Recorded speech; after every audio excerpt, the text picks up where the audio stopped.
Bapak, kami bersyukur untuk penyertaan Bapak dalam kehidupan kami. Kami bersyukur Bapak mengumpulkan kami lewat Zoom online ini untuk sama-sama kami HPM kami berdoa Bapak untuk kegiatan ini, untuk sharing dari Kak Susi. Mari Engkau memberkati agar bisa menjadi pedoman bagi kehidupan kami. Kami taruhkan kegiatan ini ke dalam tangan kasih-Mu. Dalam nama Yesus kami berdoa. Amin. Amin. Thank you. Amin.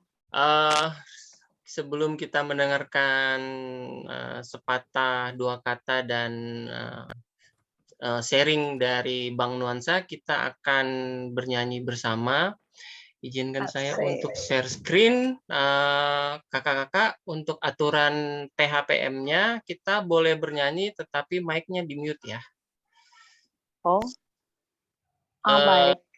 Ya, nanti saya akan putarkan lagunya untuk ini bentar.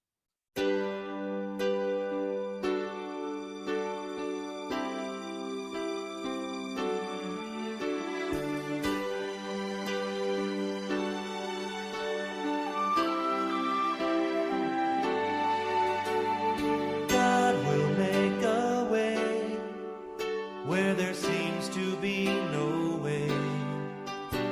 He works in ways we cannot see. He will make a way for me.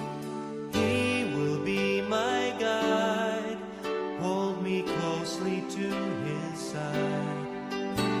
With love and strength for each new day, He will make a way. He will make a way. By a roadway in the wilderness, He'll lead me. Rivers in the desert will I see. Heaven and earth will fade, but His word will still remain, and He will do something new today. Oh, God will make a way where there seems to be no way. He works in ways we cannot see. He will make a way for me. He will be my guide. Hold me closely to His side. With love and strength for each new day, He will make a way. He will make a way. Seperti lagu tadi, di Joy kita kadang-kadang merasa kita memperjuangkan banyak hal atau ada hal-hal yang kita gumulkan di dalam kehidupan kita masing-masing. Mungkin kakak-kakak juga ada mengalami pergumulan-pergumulan itu. Seperti lagu tadi, kita percaya bahwa Tuhan akan membukakan jalan bagi kita. Saat ini saya mempersilahkan kepada Bang Nuan untuk sharing. Kepada Bang Nuan, dipersilahkan. Terima kasih Kak Bernat. Selamat malam, shalom untuk kita semua. Salam kenal juga buat teman-teman yang mungkin belum sempat ketemu atau kenalan sama saya. Saya juga belum pernah ketemu atau di Zoom juga belum pernah ketemuan. Sebenarnya sharing tentang perjuangan usaha. Sebenarnya kami juga ya belum yang gimana-gimana banget. Ya masih kelas UMKM lah. Ya hanya berusaha untuk lebih baik. Ada beberapa prestasi yang memang Tuhan berikan. Waktu itu ya terbaik Bank Indonesia sebagai UMKM terbaik Bank Indonesia, kemudian juga nasional, kemudian juga ada beberapa penghargaan yang mungkin Tuhan berikan lewat beberapa orang sebagai 100 tokoh karo inspiratif dan lain-lain. Tapi sebenarnya kalau mau cerita awalnya itu dimulai dari the power of kepepet sebenarnya. Kenapa memulai usaha ini? Jadi saat ini ya saya menceritakan dulu minyak karologi usaha yang kita usahakan saat ini, yang kami geluti, yang kami kelola saat ini, itu ya hampir seluruh Indonesia saat ini penjualannya ada sekitar 35.000 penjualan per bulan dengan 425 reseller dengan 75 distributor masing-masing kota dan provinsi, hampir seluruh kota provinsi di Indonesia. Kemudian ada juga beberapa retail, ada juga gudang, ada juga beberapa mitra dalam mendukung usaha ini, termasuk marketplace. Kita juga bermitra dengan beberapa penjualan-penjualan e-commerce seperti Lazada, Tokopedia, Shopee, Blibli dan lain-lain. Ada beberapa. Kemudian ada juga beberapa platform-platform yang lain kita diajak bekerja sama dan bermitra. Jadi ini adalah latar belakang. Minyak tradisional Karo itu adalah minyak yang secara turun-temurun itu tradisional masyarakat Karo memang. Dan saya sendiri hanya meneruskan keturunan ketiga. Tapi kalau diceritakan saya memulainya secara turun-temurun, tetapi saya tidak memulainya dari nol. Tapi justru saya memulainya dari minus. Ini sebenarnya berawal waktu ayah saya kecelakaan. Jadi ayah saya kecelakaan itu, jadi waktu itu kalau nggak salah saya itu masih di baru aja keluar dari Daewoo kalau nggak salah. Waktu itu saya bekerja di beberapa tempat. Terakhir yang sebelum saya memulai pindah ke Medan itu saya kerja di Daewoo dengan mantan bos saya Kosut. Ya waktu itu saya nggak tahu secara detail apa yang terjadi, tapi saya keluar waktu itu mungkin resesi waktu itu Undang-Undang Nomor 2013 mungkin ya, saya kurang paham juga waktu itu. Terus kemudian undang-undang baru, perubahan kebijakan baru, dan akhirnya saya keluar di PHK. Tetapi ada beberapa hal poin yang saya syukuri. Jadi setelah saya keluar dari sana, saya mendengar ayah saya kecelakaan. Setelah kecelakaan, ternyata saya harus pulang ke Medan karena semua kakak abang saya sudah menikah, tapi saya belum. Jadi yang harus menemani abang papa itu di rumah itu ya saya. Saya bukan dari latar belakang keluarga yang berkecukupan, enggak. Jadi ya dibilang pas-pasan juga sangat tidak pas-pasan lah. Artinya kami cukup sulit untuk berjuang untuk memulai usaha ini juga. Jadi sebenarnya usaha yang sudah dikelola oleh papa dan mama ini juga punya banyak masalah. Setelah saya kembali keluar dari Daewoo, kemudian saya kembali, ya saya melihat ada beberapa masalah dan ini belum menghasilkan. Dan masalah yang terjadi justru hutang itu terlalu banyak dan itu tidak sesuai lagi. Pada saat itu mungkin nilainya masih sekitar 1.000 piece lah laku dalam satu bulan, dan itu belum cukupi dengan hutang. Kalau saya menjelaskan nanti, hutang orang tua saya hampir 470 juta pada saat itu. Itu ya dengan 1.000 piece itu omset aja per bulan itu ya hanya 10-11 juta dalam per bulan. Dan profit itu mungkin hanya sekitar 1,8. Mungkin profitnya hampir 18-15% dari itu. Jadi sekitar hanya 1,5 juta profit, keuntungan bersih. Dan 1,8 maksimal. Bagaimana melunasi hutang yang 470 juta? Jadi itu memulainya luar biasa. Dan mungkin teman-teman yang di Sumut, teman-teman yang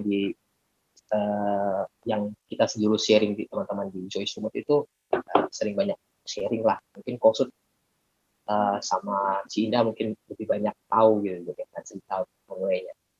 Bahkan untuk membayar listrik aja pun kami kesulitan. Dan kemudian ya aku sempat minjem sama Kosut gitu, uang untuk bayar listrik. Setelah mau dikembalikan pun Kosut tidak menerima ya. Wah itu luar biasa buat aku, benar-benar sampai saat ini tuh wah menangisnya luar biasa. Jadi aku bersyukur punya teman-teman yang luar biasa, punya teman-teman di Joy Sumut yang sharing itu artinya bukan hanya sekedar memang pakai akun ini ya. biasa ya, maksudnya bukan hanya ngomong aja gitu. Teman-teman di Joy memang luar biasa. Jadi buat aku perjuangan-perjuangan itu dengan teman-teman orang di sekitar aku yang punya surround the positive people itu luar biasa. Kemudian dalam perjalanan kenapa bisa sampai sampai tahap ini itu artinya memulai dari ya dulu aku bekerja, kemudian pindah ke Medan, dan pindah ke Medan akhirnya memutuskan untuk dengan penghasilan 1.500.000 itu nggak mungkin gitu. Dan pada saat itu saya mau menikah dengan istri saya yang sekarang ada di Jawa. Itu dia masih kerja di Jakarta, terus memutuskan untuk penghasilan segitu itu udah pasti nggak mungkin. Saya cari kerja, terus, tanya, mesti ditawarin juga waktu itu kerja sama adalah di satu perusahaan dengan si Indah juga waktu itu. Jadi benar-benar keluarga ini keluarga yang banyak menginspirasi saya, keluarga Kosut dan si Indah ini. Jadi udah pernah jadi anak buahnya Kosut, udah pernah juga jadi anak buahnya si Indah. Jadi dalam perjalanan itu banyak bercerita, banyak banyak sharing, banyak belajar dari mereka. Tapi itu pun ada banyak masalah pada waktu itu di tempat pekerjaan di Medan pada waktu itu. Dan masalahnya kompleks sekali. Belum lagi pungli, menghadapi preman, menghadapi demo. Saya waktu itu bekerja di penangkaran buaya. Jadi kalau menghadapi buaya itu udah biasa. Jadi ya tangan pernah patah, ini terus kemudian kaki digigit buaya, segala macam. Itu udah hal yang memang harian. Terus dalam prosesnya saya sendiri nggak merasa mampu untuk meneruskan gitu, artinya resign karena terus-menerus ada tekanan dari warga, demo dan segala macam, ada banyak masalah. Saya resign. Dan akhirnya saya resign.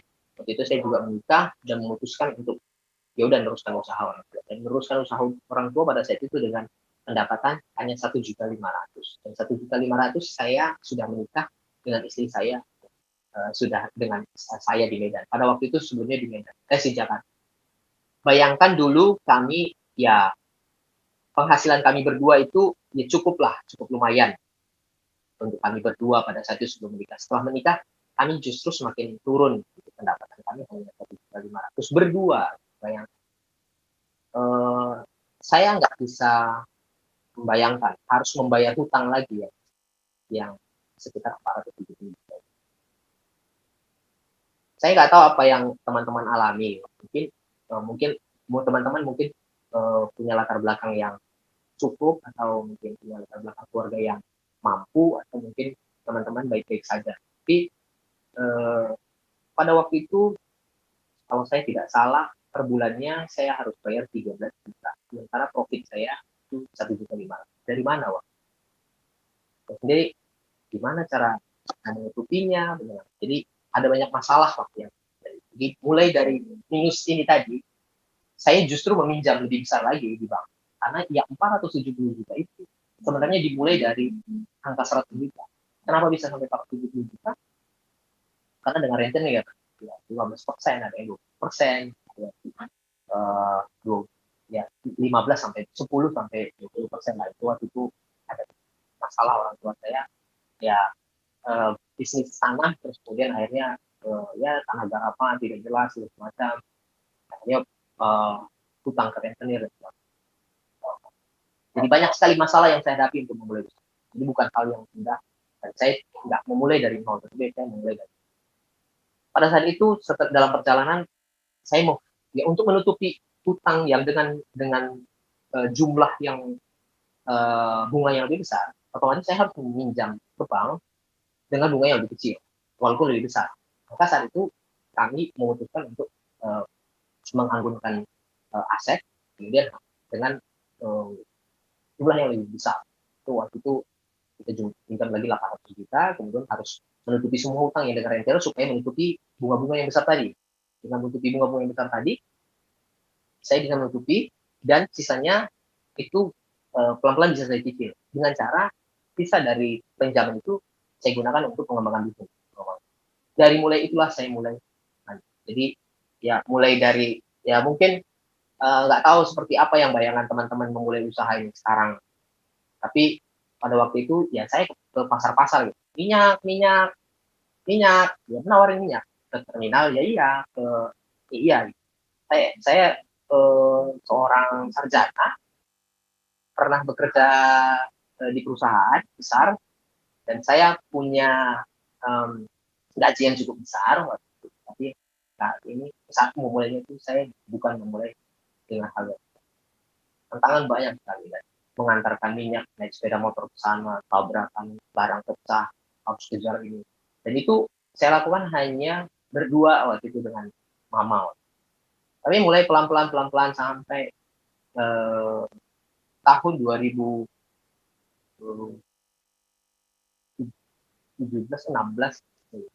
berapa, kemudian mulai menanjak ya, sampai di angka 2. Dan beberapa hutang sudah bisa kita. Dan itu puji Tuhan sampai saya dipertemukan dengan 2019 itu saya mengikuti satu binaan Bank Indonesia dari seperti kuliah bisnis lah. Jadi ada 300 orang yang di assessment, tapi hanya 30 orang lah yang lulus, termasuk saya dan beberapa teman dari utama, dan akhirnya dari 10% itu kita mulai belajar. Dari situ saya mulai belajar sebenarnya bisnis. Jadi, saya benar-benar nol bisnis, nggak paham lah secara teori maupun praktisi gitu. Jadi mulai dari situ. Mulai dari situ kami mulai belajar banyak hal.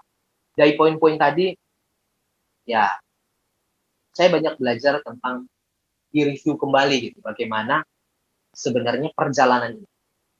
Sampai saat ini saya diberikan cukup luar biasa Tuhan. Dulu saya hanya mungkin tulis di Dreamboard apa sih yang jadi impian gitu ya. Saya catat satu-satu. Mulai dari tahun 2019 kalau nggak salah saya mencatat Dreamboard saya. 2019 atau 2018? 2019 ya, Dreamboard. Saya mencatat ada beberapa poin. Pertama, saya ingin punya mobil. 2019. Saya ingin punya rumah, saya punya apa lagi, beberapa hal lagi. Dan yang saya harapkan nggak sampai semua tercapai, dan tidak sampai yang mewah dan beruntung saya punya istri yang sama, bukan yang profit oriented. Jadi orientasi hidup kami ya kami memang bekerja usaha, jadi terlihat seperti seorang, kalau entrepreneur tuh ya kerjanya cuan aja, duit gitu. Tapi sebenarnya kami punya prinsip masing-masing ya. Kami hidup mau memberi manfaat buat orang lain, artinya seberapa besar kita bisa berguna buat orang lain. Itu aku pribadi banyak belajar dari John. Committed, contagious, dan kontemporer itu benar-benar melekat dalam hati aku. Dan ketika flashback kemarin cerita lagi soal bagaimana waktu kami meeting dengan waktu kami ketemuan sharing dengan Posut, Revika, dan Depri di rumah Depri, kita cerita soal Theo waktu itu ingin, kalau boleh saya pinjam analogi yang kemarin, memulai bisnis, memulai merangkap apakah mau kuliah atau tidak kuliah, dan kemudian terjadi perdebatan. Theo, enggak, saya sebenarnya mau kuliah waktu itu. Theo, anak Posut, ya sebenarnya aku mau kuliah, cuman jangan sampai budgetnya terlalu besar. Aku dengar artinya izin ya, Posut bilang ya ini sebenarnya bukan masalah jalan, dan aku hadapi juga seperti ini, kata Posut. Jadi kuliah atau apapun gitu yang dijalani, sertifikat, ijazah, itu hanya sebagai sebuah jalan. Nah, aku melihat apa yang aku alami, dan aku tuh kemarin waktu sharing itu aku kembali lagi flashback itu, aku ingat diri aku, pencapaian sampai saat ini terjadi itu bukan hal yang mudah dan itu bukan seperti suatu impian. Setelah tamat kuliah, aku berpikir aku pengen banget kerja di NGO atau melayani. Bahkan aku juga pernah masukkan lamaran di wahana visi waktu itu, tapi nggak keterima, nggak tahu kenapa. Ada banyak hal gitu impianku sebagai seorang mau melayani gitu NGO. Wah, kayaknya apa ya, baru keluar Joy terus ada suatu spirit yang luar biasa gitu ya. Seperti itu. Tapi sepertinya jalan Tuhan itu berbeda dan apapun yang Tuhan berikan itu dari kegagalan ups and down itu mempertemukan dengan orang-orang hebat yang membuat aku merasa hebat. Itu yang membuat aku hebat karena orang-orang di sekitar. Jadi perjalanan itu sepertinya tidak tahu. Jadi kalau diibaratkan dengan Teus kemarin, ya dalam prosesnya itu ya nikmati aja.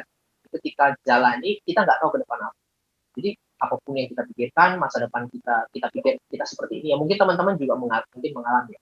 Mungkin kayak Bernard mungkin teologi atau mau punya jadi pendeta gitu ya.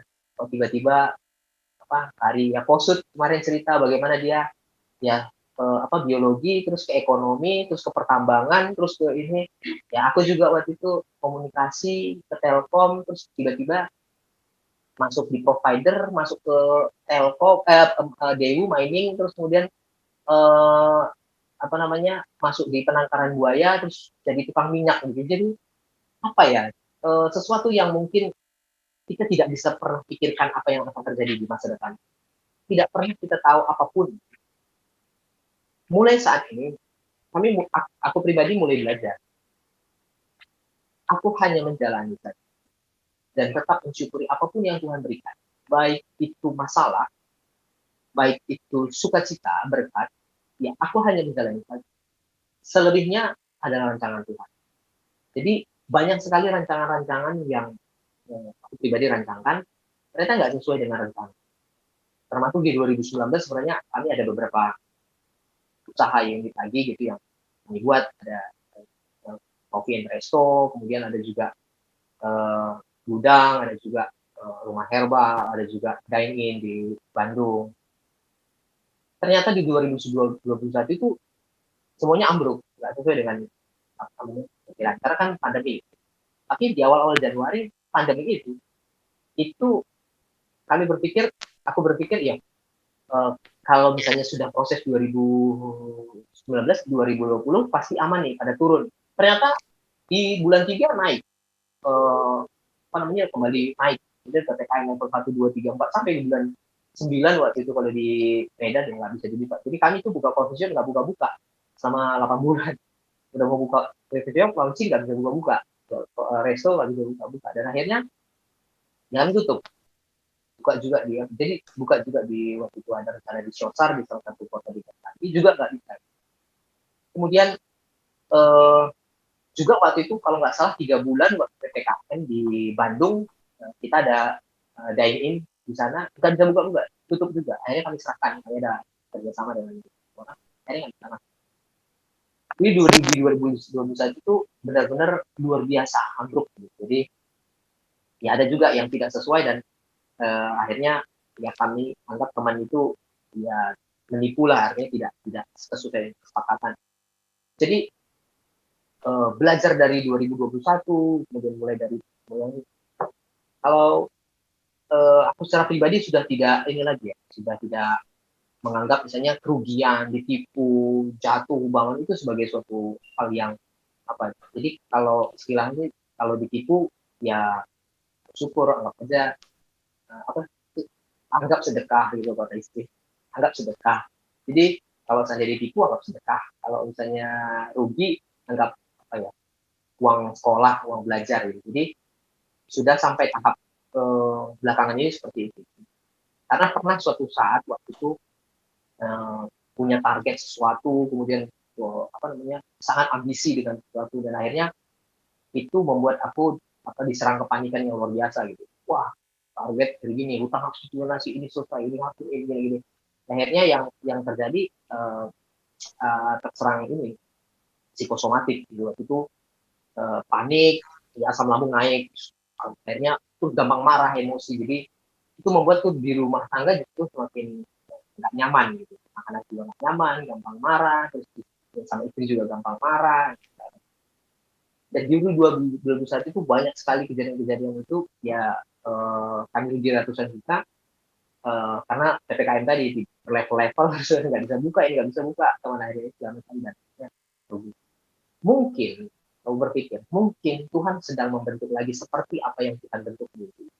Mengingatkan bahwa kamu sudah melupakan core business kamu. Core business aku ya ini minyak arologi.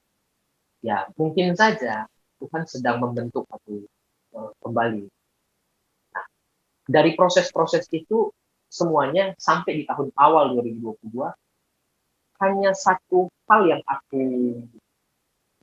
dapat simpulkan. Jadi setelah perjalanan panjang usaha jatuh bangun kenal tadi, aku menemukan belajar syukur setiap hari. Setiap saat belajar mensyukuri apapun yang Tuhan. Mulai dari pagi hari, kata syukur. Dulu kami pernah di bootcamp dilatih untuk membuat 20 minimal kata syukur setiap hari. Jadi catat apa sih pagi-pagi yang kamu syukuri. Dari kata syukur buat senyum anak-anak, syukur kepada Tuhan. Itu semua akhirnya mengobati di tahun 2020 apa namanya masalah-masalah, kepahitan, segala macam. Dan juga bersyukur di 2020 belajar dapat poin-poin harus belajar bagaimana setiap saat bisa mencatat rasa syukur apa yang kita dapat setiap hari. Makanya tadi pagi di grup Kak Nancy ada post soal bersyukur. Syukur itu bukan setelah kata syukur bukan tapi, tetapi setelah kata syukur itu adalah walaupun. Bersyukur walaupun yang sulitnya memang rasa syukur itu ketika kita dalam kesulitan. Artinya pada saat kita memang di titik terendah sekali. Dan itu kita tidak bisa melakukan apa dan mau bilang syukur juga sulit. Dan itu akhirnya aku cuma bilang, ya terima kasih. Syukur, ya terima kasih. Gitu. Berkali-kali sampai malam gitu, dari pagi sampai malam bersyukur. Terima kasih, bersyukur. Jadi memulai usaha, mungkin ada beberapa teman juga yang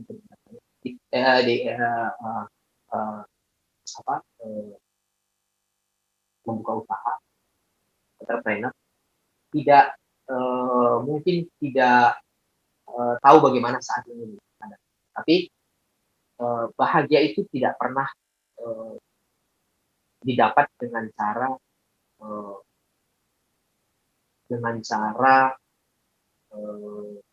dicari misalnya kekayaan atau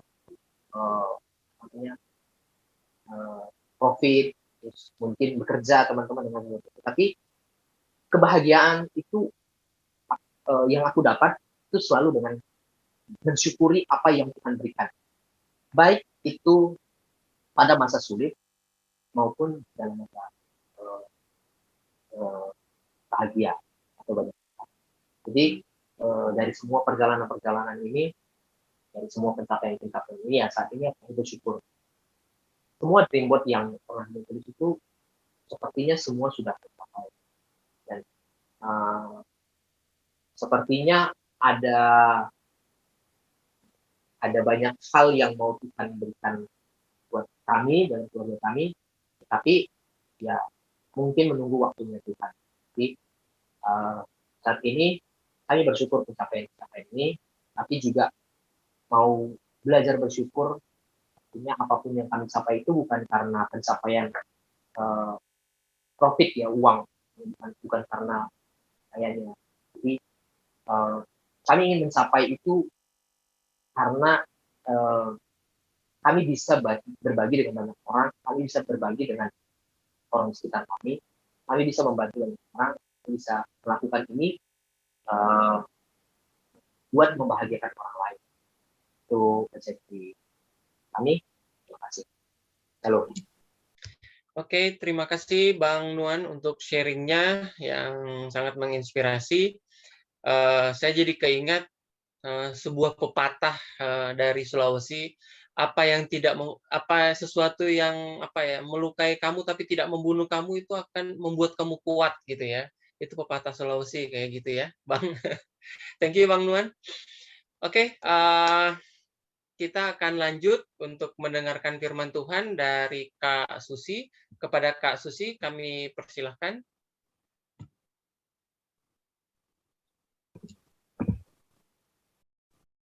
Selamat malam teman-teman. Kita Malam, akan Kak. mendengarkan firman Tuhan.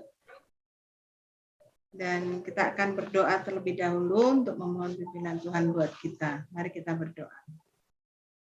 Bapa dalam surga, hadirlah di dalam hati kami, di dalam Roh Kudus-Mu, di tempat kediaman kami masing-masing, dimanapun kami berada saat ini Tuhan, dan berbicaralah buat kami satu persatu tentang apa yang Tuhan kehendaki di dalam persekutuan kami bersama ini. Terlebih lagi Tuhan, biar kami boleh dikokohkan dan diteguhkan di dalam panggilan kami sebagai duta Kristus di tengah-tengah dunia, dimanapun Tuhan menempatkan kami saat ini berada. Di dalam nama Tuhan Yesus Kristus kami berdoa. Amin.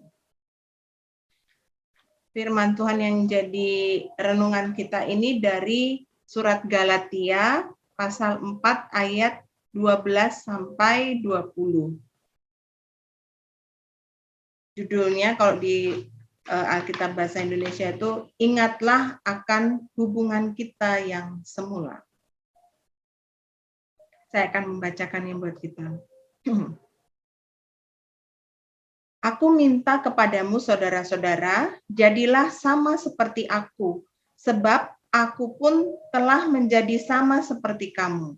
Belum pernah kualami sesuatu yang tidak baik daripadamu. Kamu tahu bahwa aku pertama kali telah memberitakan Injil kepadamu oleh karena aku sakit pada tubuhku.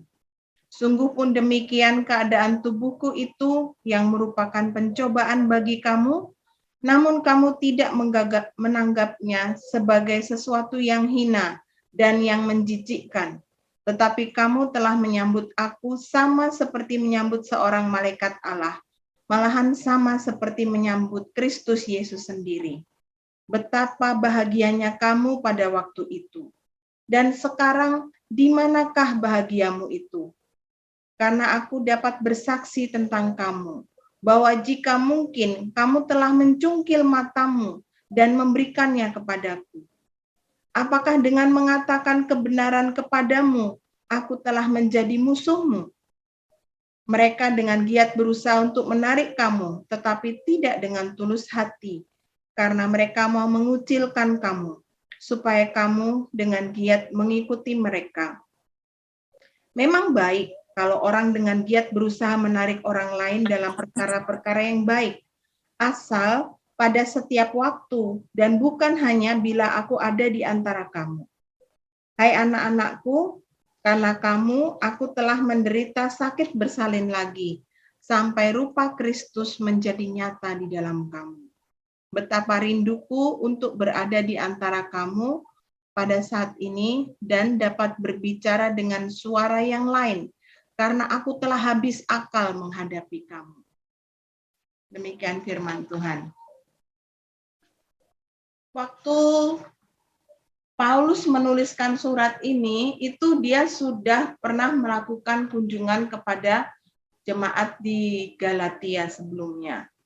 Itu termasuk kunjungan Paulus yang gelombang pertama. Jadi Paulus dan Barnabas diutus oleh rasul-rasul yang lain untuk pergi ke kota-kota yang tidak didiami oleh orang-orang Yahudi untuk memberitakan Injil. Nah, kemudian ketika Paulus sampai di sana, pemberitaan yang dilakukan Paulus itu intinya adalah hanya satu, yaitu bahwa manusia dapat diampuni dosa-dosanya hanya oleh kasih karunia Yesus Kristus. Hanya karena percaya kepada Yesus Kristus. Tidak ada tambahan embel-embel yang lain. Tidak harus mengikuti hukum Taurat atau aturan sesuatu yang harus ditambahkan pada kepercayaan kepada iman itu. Itu Paulus konsisten terus dengan pengajarannya itu. Sehingga ketika di Antiokhia waktu itu terjadi masalah dan ada orang-orang Yahudi yang sudah percaya Yesus datang dari Yudea ke Antiokhia, lalu mulai mengajak orang-orang Antiokhia bahwa karena kalian bukan orang Yahudi, supaya kalian betul-betul diselamatkan, kalian harus disunat dulu.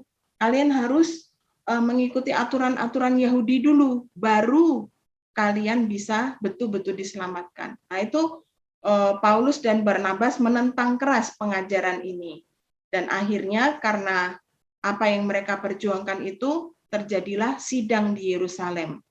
Sehingga para rasul waktu itu berkumpul, dan Barnabas dan Paulus pun berjalan kaki dari Antiokhia kembali ke Yerusalem, dan kemudian mereka mengadakan sidang dan membicarakan hal ini.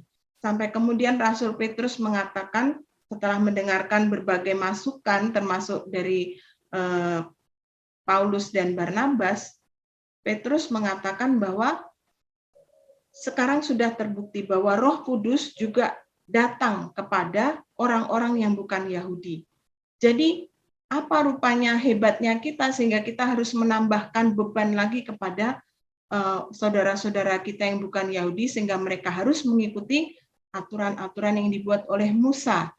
Nah, dari sidang di Yerusalem itu dibuatlah kesepakatan bahwa mengikut Yesus itu akan membawa keselamatan tanpa harus ditambahi dengan mentaati hukum Taurat.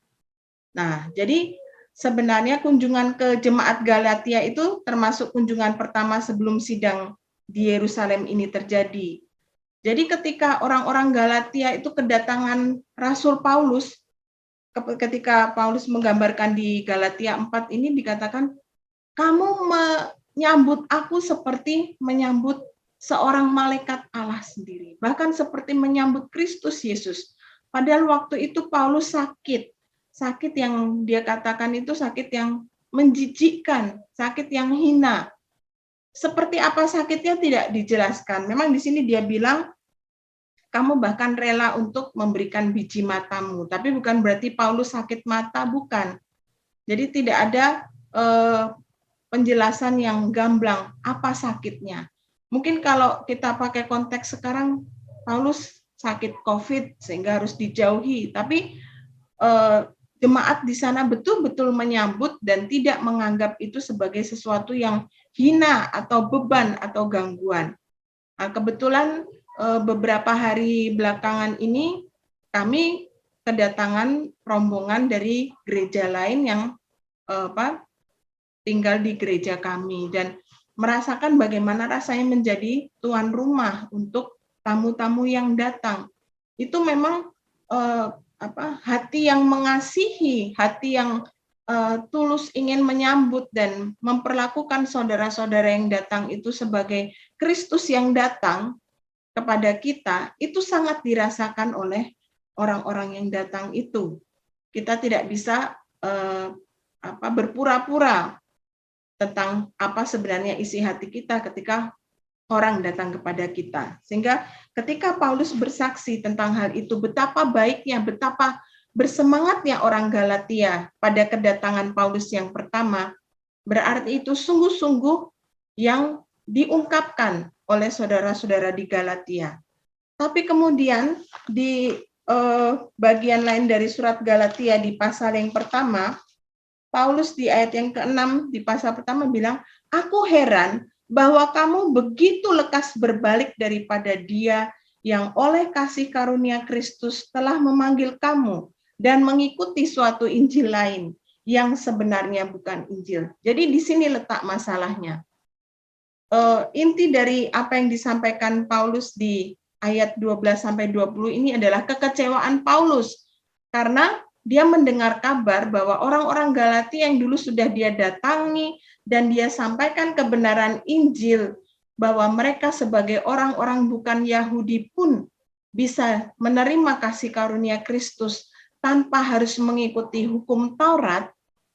Tiba-tiba datang orang-orang Yahudi dan memberikan pengajaran yang berbeda dari yang disampaikan oleh Paulus. Dan mereka melupakan semua yang sudah disampaikan oleh Paulus itu. Dan Paulus mengatakan di sini, di ayat 15, betapa bahagianya kamu pada waktu itu. Dan sekarang di manakah bahagiamu itu? Dulu mereka begitu antusias menyambut Paulus. Bahkan katanya memberikan biji matanya pun mau. Sangat bersemangat, sangat antusias. Tapi kemudian waktu berlalu, Paulusnya pergi. Datang orang yang lain, datang situasi yang lain. Dan semua itu seperti dilupakan begitu saja. Nah, itu kekecewaan yang dirasakan Paulus. Dan kalau kita membaca surat-surat Paulus yang lain, kita akan mendapati bahwa dia begitu gigih dalam inti pengajarannya itu. Bahwa hanya kasih karunia kepada kita oleh Kristus Yesus kita diselamatkan. Tidak ada tambahan embel-embel yang lain. Dia begitu mempertahankan hal itu dan dia banyak berbenturan dengan pengajar-pengajar yang lain yang juga mengikuti Tuhan Yesus, tapi mengajarkan hal-hal yang berbeda dari itu, sehingga Paulus terkesan begitu keras dalam usaha pemberitaan Injilnya. Tapi bagi Paulus, itu adalah hal yang penting di dalam mengikuti Tuhan Yesus. Tidak bisa kita menganggap bahwa tidak cukup hanya dengan iman percaya saya kepada Yesus. Harus ditambahkan hal yang lain. Mungkin saya kurang begini, saya harus mengikuti aturan itu dan sebagainya. Nah, jadi saya kemudian berpikir tentang keadaan kita juga. Pada suatu masa kita pernah bersama-sama berkumpul di Joy lewat ya berbagai masa ya, angkatannya beda-beda, tapi kita pernah bersama-sama dan kita ingat betapa bersemangatnya kita waktu itu kan. Kita begitu antusias. Bahkan tidak sedikit dari antara kita harus berbenturan mungkin dengan orang tua kita, dengan saudara kandung kita, dengan teman-teman gereja, atau dengan teman-teman kos bahkan, atau dengan bapak kos. Ada juga dulu yang bersaksi sempat berbenturan dengan bapak kos karena kesibukannya di Joy dan sebagainya. Tapi semuanya itu dijalani. Dan dengan tantangan di dalam perkuliahan, untuk bisa menyelesaikan kuliahnya dengan baik, sambil tetap mengikuti aturan komitmen di Joy, mengusahakan semuanya, begitu bersemangatnya kita waktu itu. Kalau memakai kata-kata Paulus, dan sekarang di manakah semangatmu itu? Dan sekarang di manakah bahagiamu itu? Dulu kita begitu bahagia melayani. Uang saku terbatas, semua juga tidak ada yang berlebih dari antara kita.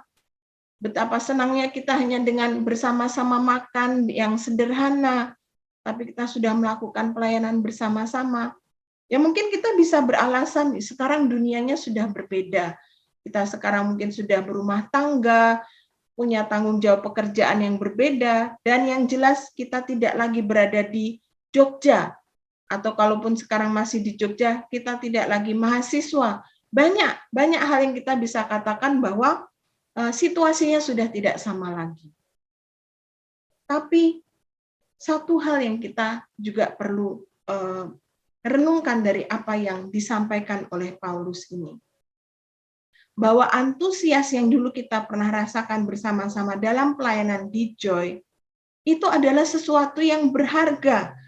Sehingga di sini diberi judul, ingatlah akan hubungan kita yang semula. Bagaimana hubungan kita dengan Kristus pada waktu itu.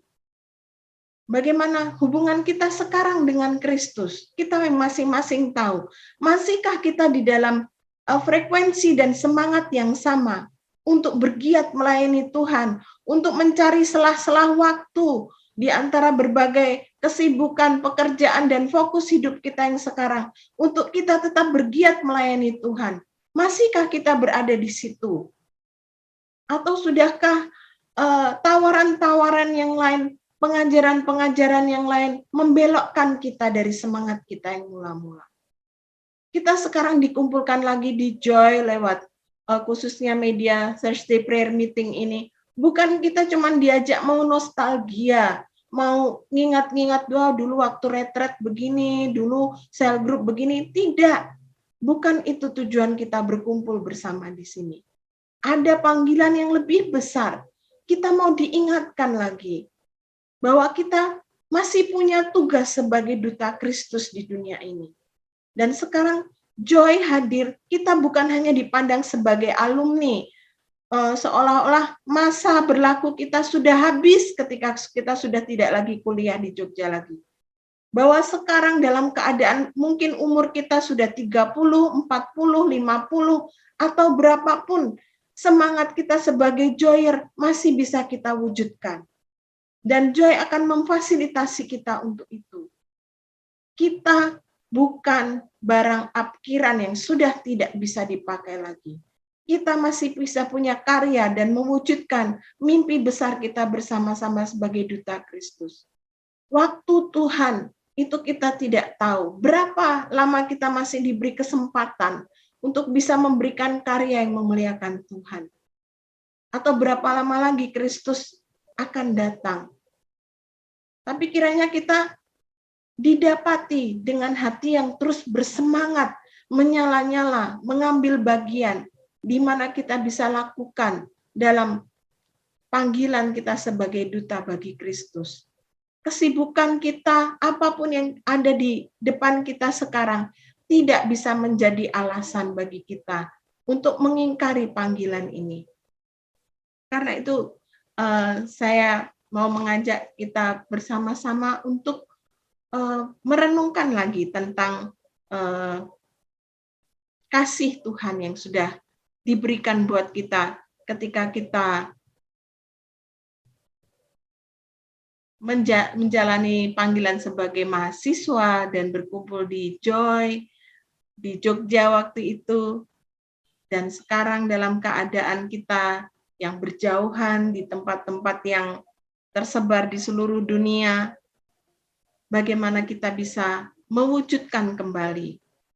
Janganlah kiranya waktu mungkin 20, 10, atau berapa tahun kita sudah terpisahkan dari tempat kita semula berkumpul di Joy, itu melenyapkan panggilan itu dari hati kita. Kalaupun panggilan itu atau api itu masih ada, mari kita nyalakan lagi. Mari kebersamaan ini jadi kesempatan untuk api kita menyala lagi. Kita lakukan lagi apa yang bisa kita buat. Semoga Tuhan menolong kita dan kita tetap didapati sebagai orang-orang yang benar karena melakukan apa yang benar di hadapan Tuhan. Oke, mari kita bersatu dalam doa. Bapa dalam surga, kami mengucap syukur bahwa pada masa yang lalu, dengan cara Tuhan, Engkau memanggil kami satu persatu, dan kami boleh berada di persekutuan Joy sebagai mahasiswa, sebagai Joyer, yang antusias mengikuti persekutuan yang begitu menarik, begitu indah. Kami begitu bersemangat untuk diajak, bahkan untuk berkomitmen memberi diri kami untuk melayani Tuhan, untuk memberi bahkan kadang di luar batas yang bisa kami berikan semuanya untuk Tuhan. Bahkan waktu itu pun biji mata kami siap berikan untuk Tuhan. Kami berdoa Tuhan, biar saat ini pun Tuhan, kasih yang mula-mula itu, semangat mula-mula itu, hadir kembali dalam hati kami, di dalam segala kesibukan dan keberadaan kami yang berbeda dengan keadaan yang lalu, Tuhan. Biar kami boleh ambil bagian lagi, bahwa pekerjaan Tuhan masih begitu banyak, di mana kami bisa ambil bagian di dalamnya. Kami bisa memberi diri kami lagi, Tuhan, dengan begitu bersemangat. Kami bersyukur, Tuhan, untuk visi yang baru yang Tuhan berikan di dalam persekutuan Joy, di mana kami yang sudah berjauhan ini pun tetap bisa ambil bagian di dalamnya. Tuhan kiranya mantapkan langkah kami. Tuhan kiranya terangi jalan kami. Mungkin kami belum semuanya paham apa yang sedang kami kerjakan di sini. Tuhan kiranya terus bekerja di antara kami. Sehingga apa yang menjadi rencana Tuhan boleh terwujud di dalam hidup kami. Terima kasih ya Bapak. Kami berdoa di dalam nama Tuhan Yesus Kristus. Amin. Boleh saya sampaikan sedikit pengumuman dulu, Bernard? Silakan, silakan. Carol Song. Oh, siap. Oke. Terima kasih banyak teman-teman untuk malam hari ini. Bernard, terus kemudian Kak Susi, Bang Tarigan, dan juga Bang Nuansa dan teman-teman semua yang sudah turut memeriahkan Thursday Prayer Meeting malam hari ini. Saya bersyukur untuk semua dukungan dan juga kesetiaan teman-teman ya.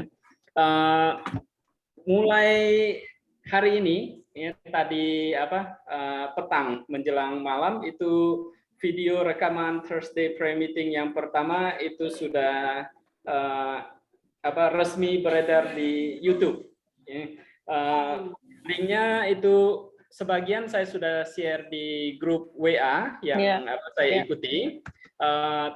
Tapi teman-teman yang belum mendapatkan itu bisa lihat di chat, itu saya share linknya. Silakan ditonton, terus kemudian di like, di subscribe, di share.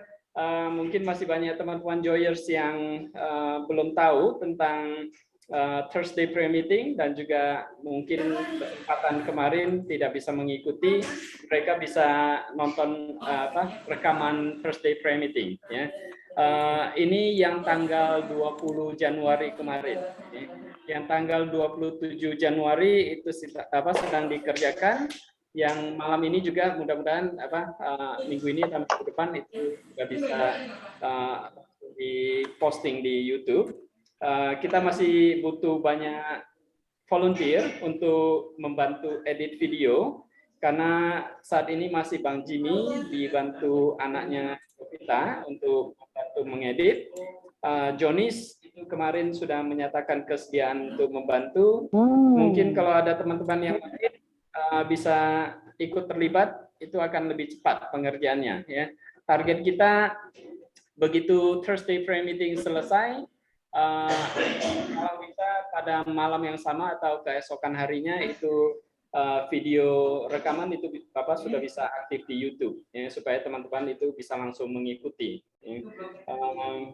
Itu mengenai video rekaman. Terus kemudian Bulletin Joy ya, Bulletin Joy juga setiap minggu itu paling lambat kita usahakan hari Jumat itu terbit ya, Bulletin Joy yang membahas review Thursday Prayer Meeting dan juga artikel tentang transformasi Joy. Mulai minggu ini akan ada tambahan artikel, jadi teman-teman yang merasa karena sudah mengikuti Thursday Prayer Meeting tidak perlu lagi membaca artikel, itu bakalan rugi, oke? Karena akan ada tambahan artikel yang menarik di buletin kita. Jadi kalau besok menerima buletin, harap dibuka dan dibaca, oke? Untuk teman-teman yang juga ada bakat menulis atau ada ide-ide tulisan, silakan mengirimkan juga kepada saya untuk bisa dimuat di buletin. Ya, itu akan memperkaya isi buletin kita juga. Tidak harus semuanya itu berkaitan dengan masalah iman atau kerohanian. Itu bisa sesuai dengan bidang teman-teman juga, apakah itu bisnis, pendidikan, atau masalah keluarga, pendidikan anak, dan sebagainya. Jadi itu sangat terbuka untuk topik-topik ya yang bisa dimuat di buletin. Jadi silakan hubungi saya, itu kirimkan artikel itu supaya bisa dimuat di buletin kita. cerita lucu itu jelas besok akan muncul, ya. Anekdot-anekdot seputar Joy itu besok akan muncul di buletin. Oke, jadi ada kisah lucu Joy itu silakan dikirimkan juga, tapi besok itu sudah ada. Tapi kalau ada tambahan boleh juga. Ya. Kak Flo yang punya banyak koleksi foto-foto Joy itu juga silakan bisa sharing-sharing supaya diterbitkan di buletin kita. Atau Kak Flo juga kalau bisa menjadi salah satu tim editor buletin kita itu juga akan lebih baik, ya. Mentari terbit lagi. Iya, Mentari. Kurang dengar. Mentari terbit lagi. Oke, sip. Targetnya Asal bukan itu, tim Mawar Merah ya. targetnya buletin Joy itu nanti mencapai 50 halaman. Wih, ngeri kali. Nanti Kerja lagi kita. kualitas fotonya itu menyaingi National Geographic. Itu dengan koleksi foto-foto dari Kak Flo. Yeah. Oke, selain rekaman video dan juga buletin, kita masih butuh banyak volunteer untuk kegiatan di Joy. Akan ada banyak perkembangan di Persekutuan Joy dan kita sangat membutuhkan teman-teman semua bisa ikut ambil bagian, ikut terlibat. Jadi silakan mengajukan diri, menawarkan diri kepada saya itu. Saya akan dengan senang hati itu menempatkan ya teman-teman di bagian mana teman-teman bisa membantu untuk terlibat di Persekutuan Joy kembali. Okay. Seperti tadi kita sudah doakan bersama, besok malam itu beberapa orang dari kami bersama Pak Son itu akan ada pertemuan dengan profesor dari Handong University untuk membahas tentang seminar Metaverse. Jadi kita akan tentukan seminar tersebut itu kapan akan diadakan. Tolong doakan besok jam 7.30 malam supaya bisa ketemu jadwal yang cocok untuk semua joyers. Akan diberikan pengumuman lebih lanjut kapan seminar tersebut itu akan diadakan. Jadi silakan stay tune. Ya. Seminar ini terbatas, ya pesertanya itu tidak bisa semua orang itu bisa mengikuti. Begitu pendaftaran dibuka, kalau teman-teman sangat berminat dengan seminar ini, itu harap segera mendaftar, ya karena kita akan lewat Zoom dan itu kapasitasnya itu terbatas. Oke, jadi harap nanti begitu diumumkan kalau memang tertarik tentang seminar ini langsung daftarkan. Ya. Kira-kira kapan Kosut? Tergantung waktunya beliau-beliau yang pembicara itu, ya. Tapi kita usahakan dalam waktu dekat, ya itu dan direncanakan hari Sabtu, ya kita harapkan itu hari Sabtu supaya teman-teman waktunya lebih bisa ikut. Ya. Kalau bisa bulan ini kita akan usahakan bulan ini, tetapi ya itu kembali lagi kepada pembicara kita. Ya. Jadi besok akan dibahas. Ya. Itu aja Bernard dari saya. Silakan saya kembalikan lagi ke MC kita malam ini. Terima kasih Kosut. Saya memanggil DJ Bang Jimmy. Oke. Sebentar. Waduh, apa gitu? Oh lagu. Dari tadi dia nyari lagu. Iya. Kita akan menyanyi farewell Makasih song. DJ. Yes. Kalau yang ini boleh open mic kakak-kakak ya. Jadi kita bisa nyanyi Bang. bersama.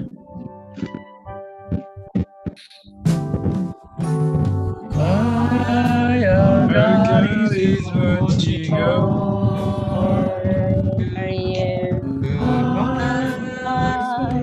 Mercies just before you.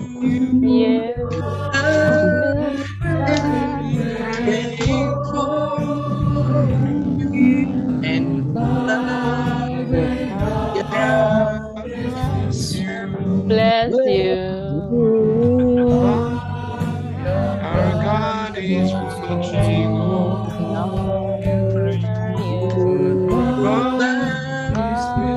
mercies Praise God before you. Goodbye. We'll be praying for you. Goodbye. God bless you. bless you. Kakak-kakak, terima Sore. kasih. Mari. Selamat malam. Selamat malam. Noin, Selamat malam. terima kasih. Ya, selamat malam. Jumpa Selamat Pamit lagi. tidur ya. Selamat pagi, selamat tidur. Selamat pagi. Selamat pagi, bismillah. Oke, selamat malam. Pamit ya. Pamit, Selamat pagi. Besok nyangkul. Terima kasih Kak Susi, Terima Nuansa, kasih semua. Kakak Susi, Bernard, Pak Son. Mbak Riza.